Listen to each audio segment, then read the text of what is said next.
अब ये जानिए, पंजाब में फिजाई आलूदगी, यूनिसेफ ने खबरदार कर दिया है 1 करोड़ 10 लाख बच्चों की जिंदगी खतरे में पड़ चुकी है। हालिया लहर से कबल पाकिस्तान में 12% बच्चों की अमवात की वजह फिजाई आलूदगी को करार दिया गया।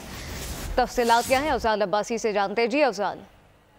जी बिल्कुल, यूनिसेफ ने अलर्ट जारी किया है और बिलखुसूस जो पंजाब में फजाई आलूदगी है, यूनिसेफ ने खबरदार किया है कि 1 करोड़ 10 लाख बच्चे जो 5 साल से कम उम्र के हैं उनकी जिंदगी खतरे में है। और यूनिसेफ ने अपनी रिपोर्ट में ये कहा है कि इससे कबल जो फजाई आलूदगी की ये जो हालिया लहर है, इससे कबल जो है वो 12% बच्चे जो हैं उनकी अमवात जो है वो फजाई आलूदगी से होती है। और इसके साथ साथ यूनिसेफ ने अपनी रिपोर्ट में हुकूमत को इस बात पर जोर दिया है कि वो एयर क्वालिटी बेहतर करने के लिए हंगामी तौर पर इकदाम करें।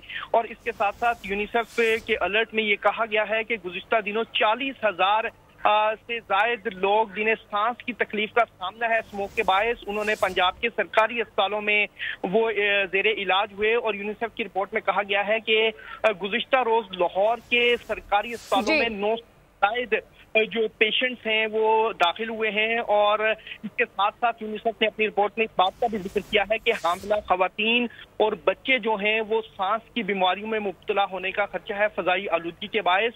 और इसलिए जो है वो पंजाब की जो एयर क्वालिटी इंडेक्स है उससे बेहतर करने के लिए हुकूमत हंगामी इक़दाम करे। जी अफजाल अब्बासी, बहुत शुक्रिया। सब्सक्राइब करें और बेल दबाएं ताकि कोई खबर रह न जाए।